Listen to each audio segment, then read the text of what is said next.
अगर आप भी चाहते हैं बिट्टू मलंगिया इंटरटेनमेंट का ऑडियो वीडियो सबसे पहले आप तक पहुंचे, तो लाल बटन को दबाकर चैनल को सब्सक्राइब करें और बेल आइकन दबाना ना भूलें।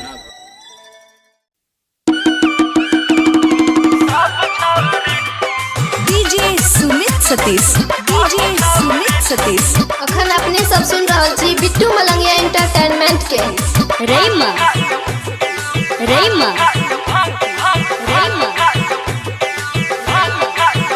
गेरुआ कपड़ा पहन के जाय छै बाबा के नगरी। गेरुआ कपड़ा पहन के जाय छै बाबा के नगरी। गेरुआ कपड़ा पहन के जाय छै बाबा के नगरी। देखी भांग खा के मातल छै सब छौरी। देखी भांग खा के मातल छै सब छौरी। हर हर बम बम बोलत जाय छै देव घर नगरी। हर हर बम बम बोलत जाय छै देव घर नगरी।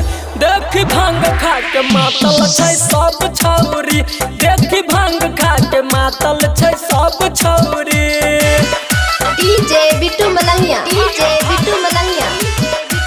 मधुबनी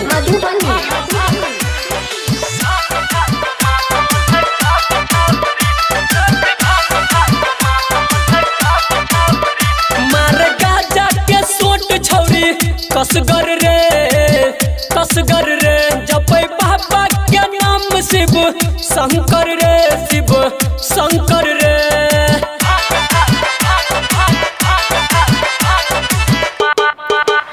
मारे गाजा के सोट छौरी कसगर रे जपै बाबा के नाम शिव शंकर रे। नाचत नाचत हिला दल के देव घर नगरी। नाचत हिला दल के देव घर नगरी। देख भांग खा के मातल छै सब छौरी।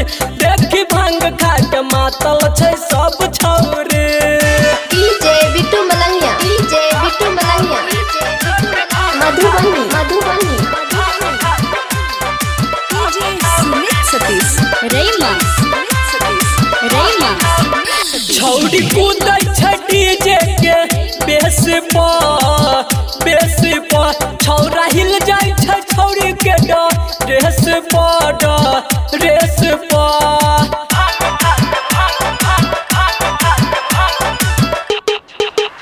छौरी कूदै छै डीजे के बेस पर छौरा हिल जाय छै छौरी के ड्रेस पर। बाजै संदीप के गीत गुजै चारू नगरी। बाजै संदीप के गीत गुजै चारू नगरी। देख भांग खा के मातल छै सब छौरी। देख भांग खा के मातल छै सब छौरी। गेरुआ कपड़ा पहन के जाय छै बाबा के नगरी।